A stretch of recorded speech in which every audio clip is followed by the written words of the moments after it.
ज़बूर 79। ऐ खुदा, कौमें तेरी मिरास में घुस आई हैं। उन्होंने तेरी मुक़द्दस हैकल को नापाक किया है।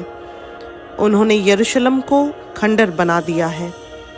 उन्होंने तेरे बंदों की लाशों को आसमान के परिंदों की और तेरे मुक़द्दसों के गोश्त को ज़मीन के दरिंदों की खुराक बना दिया है।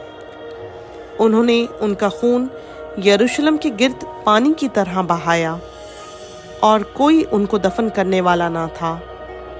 हम अपने पड़ोसियों की मलामत का निशाना हैं और अपने आसपास के लोगों के तमस्खुर और मजाक का बाइस। ऐ खुदावंद, कब तक? क्या तू हमेशा के लिए नाराज़ रहेगा? क्या तेरी गैरत आग की तरह भड़कती रहेगी? अपना कहर उन कौमों पर जो तुझे नहीं पहचानती और उन मुमलकतों पर जो तेरा नाम नहीं लेती उंडेल दे, क्योंकि उन्होंने याकूब को खा लिया और उसके मस्कन को उजाड़ दिया है। हमारे बाप दादा के गुनाहों को हमारे खिलाफ याद ना कर। तेरी रहमत जल्द हम तक पहुँचे, क्योंकि हम बहुत पस्त हो गए हैं। ऐ हमारे निजात देने वाले खुदा, अपने नाम के जलाल की खातिर हमारी मदद कर। अपने नाम की खातिर हमको छुड़ा और हमारे गुनाहों का कफारा दे। कौमें क्यों कहें कि उनका खुदा कहाँ है?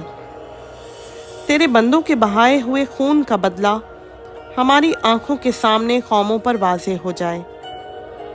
कैदी की आह तेरे हजूर तक पहुँचे। अपनी बड़ी कुदरत से मरने वालों को बचा ले। ऐ खुदावंद, हमारे पड़ोसियों की तानाजनी जो वो तुझ पर करते रहे हैं, उल्टी 7 गुना उन्हीं के दामन में डाल दे।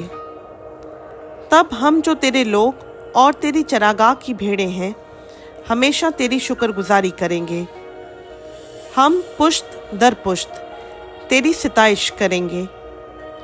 खुदावंद का पाक कलाम का पढ़ा, सुना, समझा और कबूल किया जाना हम सबों के लिए बाइस से बरकत हो।